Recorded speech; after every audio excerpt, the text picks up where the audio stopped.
To discuss that further, we're joined by Saeed Purazar, correspondent in London, and also Mahmoud Rafat, president of the European Institute for International Law, joining us from Stockholm. Let's begin with our correspondent. Saeed, you did give us an update on the situation and what we can expect to happen in the next couple of days, and of course you also did rule out the possibility of a general election anytime soon.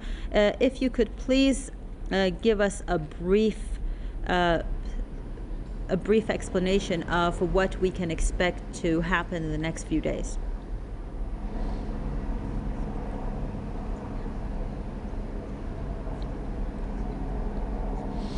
Well, the night has set in, as you can see, and the curtains have come down on the premiership of Liz Truss, less than 2 months into the job.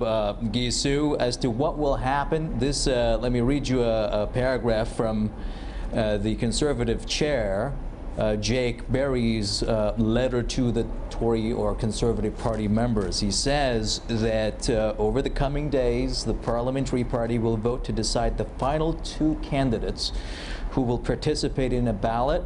We will be in touch with further information related to the members' ballot in due course. And he goes on to saying timescales are tight, but this will ensure we remain on the path to deliver our fiscal plans and maintain our country's economic stability and national security. And yes, time is short. Those 2 names that you mentioned earlier, Rishi Sunak, the former chancellor, who was the runner-up in the previous contest, although he had the majority of the MPs support in the Parliamentary Party, but lost the membership vote to Liz Truss. He is now also in the lead, followed by Penny Mordaunt, and also, as I said last time, the name of the former Prime Minister Boris Johnson is now being mentioned. Boris Johnson comeback, but whether or not that will happen, for reasons that I enumerated before, is a matter of wait and see. But between now and Friday next week, they will have to come up with the candidate to take over from Liz Truss. That candidate, of course, will be put to the membership vote, a group of 190,000, give or take, Conservative Party members, majority white males. We'll see which way the vote will go. Some even are saying that probably this part of the voting system will have to be scrapped. The reason being they got it so wrong last time, meaning their election or selection of Liz Truss as Prime Minister. And then another thing to add here, Graham Brady, who is the chairman of the 1922 committee, the man, who it's a committee that does all kinds of stuff, all kinds of, removing prime ministers, triggering or conducting votes of no confidence. He has said that the nomination threshold for leadership will be 100 MPs. And what that does is really limits the number of prospective candidates who will be running or contesting for the top job. They will have to do that between now and Friday, and once that happens, there will be a new Prime Minister prepared there, sitting on the front bench on the Tory party side in the building behind me on Monday, when the new Chancellor, Jeremy Hunt, will announce the country's economic plan, and that, of course, will be accompanied by the OBR report. That's the Office for Budget Responsibility, that will give an announcement of, or an economic outlook for Britain for the months and years ahead. And this, of course, happening at a time when inflation has already gone past the 10 percentage points, at 10.1, expected to go even higher between now and 2023. 1 in 7 Britons is skipping meals to be able to make ends meet. A cost of living crisis that is only worsening. Very difficult times, and whoever takes over as Prime Minister will definitely have their job cut out for them, Gisu. Okay, so Mr. Rafat, you just heard our correspondent Saeed Purazar giving us a picture of what is happening in London. Now, in your opinion, first of all, let's consider the fact that Liz Truss is now a holding a record for the shortest premiership in the UK, and also over the past years, more than seven, I'm assuming 7 prime ministers have been changed in the UK. What is the reason behind this instability in the UK? Well, let's say Madame Truss carried on a heavy heritage of lots of wrong policies have been applied last 2 decades in UK. She carried on this heritage, which is not her own work.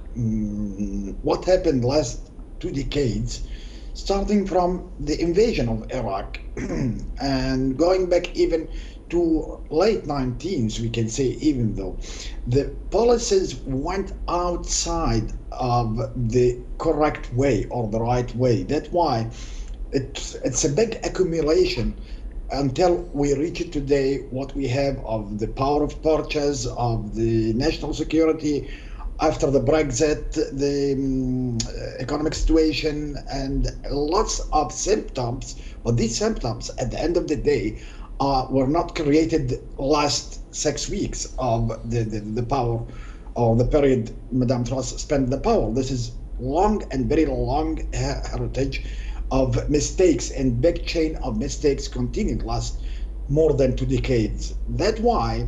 And she was also somehow in hurry, but not in the good way, her approach. When she came with plans cannot be applied. They are completely illogic plans.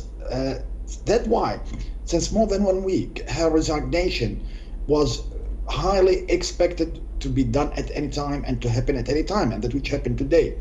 On the European level, I believe the war in Ukraine also deepened the angers of UK and accelerated this resignation, because the war of Ukraine, we know UK is involved somehow in this war by supporting Ukrainian side, but meanwhile the energy and the bells question is giving more and more deepening for the interests of Europe, of all Europe, and UK is part of this.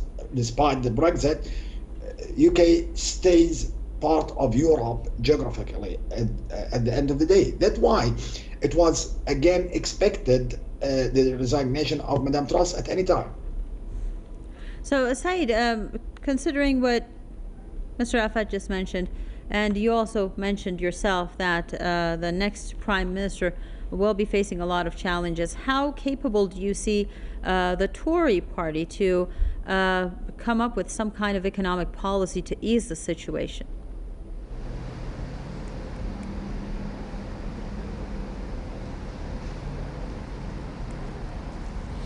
It's really difficult to predict what they will be doing and how successful they will be, but looking at their record, probably not.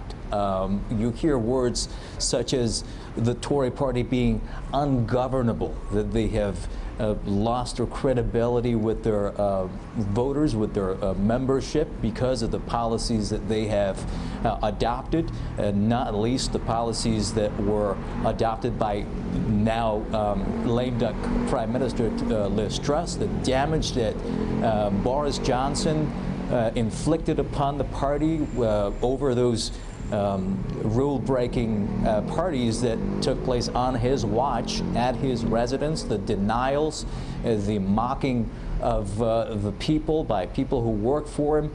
And so you listen to politicians here and they will tell you that the Conservative Party is irreparably trashed as a result of what we have seen transpire over the past few years. And as I say, just look at the recent weeks. They selected a prime minister, a niche group of the population, of the voters in the country, a prime minister who didn't even have the majority support in the parliamentary party in the building behind me. was catapulted into power, got the keys to number 10 Downing Street, and then came out with that so-called mini budget.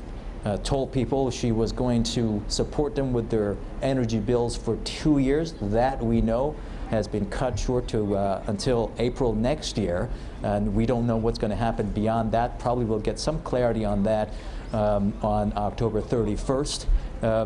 Tax cuts, or the decision to not raise tax for corporations who have made billions and billions over the past year or so.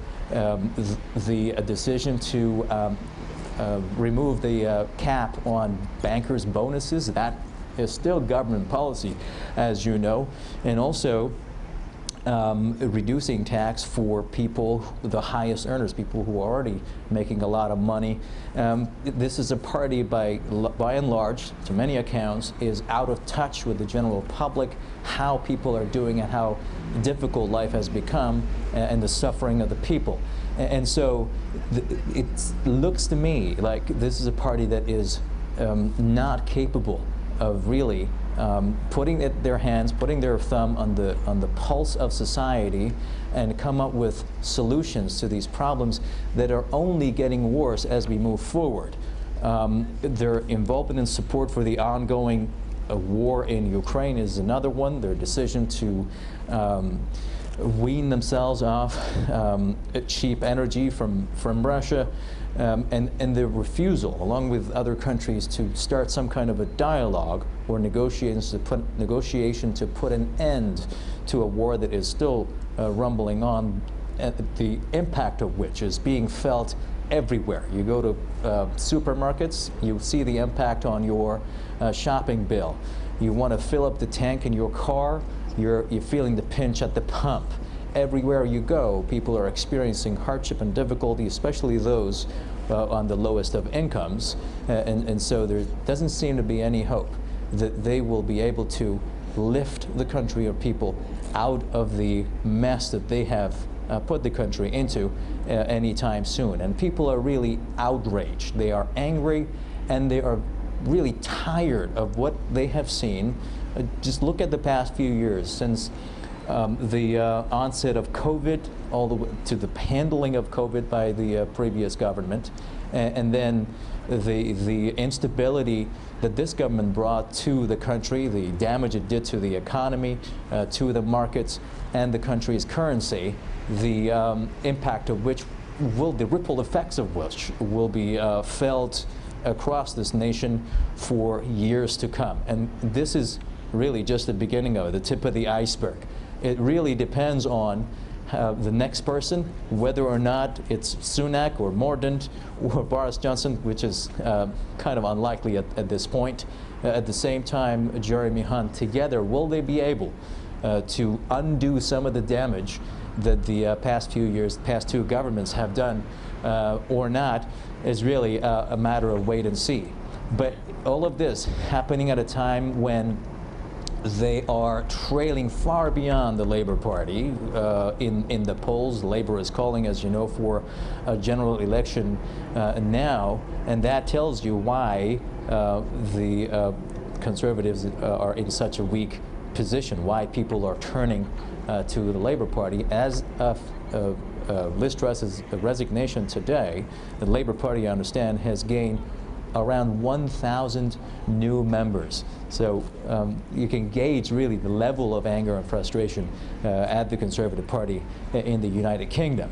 But like I say, it's really anyone's guess. Given the damage that's been done, whoever that will be at the helm comes and takes up the reins of power come this Friday, will have a tough task on their plate to handle. Thank you very much. Our correspondent Saeed Kureza live from London. Also, Mahmoud Rafat, president of the European Institute for International Law from Stockholm. That's all the time that we have.